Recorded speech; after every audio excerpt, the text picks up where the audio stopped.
अरे कहाँ पावे कहाँ पावे कहाँ पावे रे अरे हाय ओ भक्ति के मजा संगी रे ओ भक्ति के आनंद संगी रे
बढ़िया सुर ताल में तुम ताली बजा था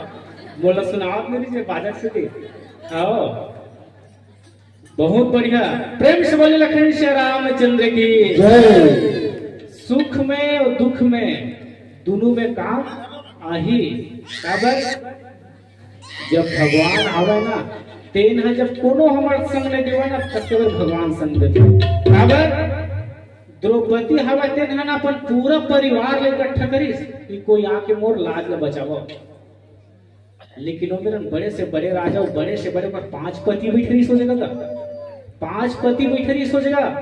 लेकिन द्रौपदी के लाज बचैया दोनों ने रख दिया।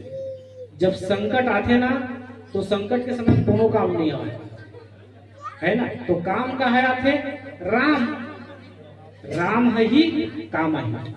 प्रेम से बोले लखन श्री रामचंद्र की। अरे कहाँ पावे कहाँ पावे कहाँ पावे रे, कहाँ पावे कहाँ पावे कहाँ पावे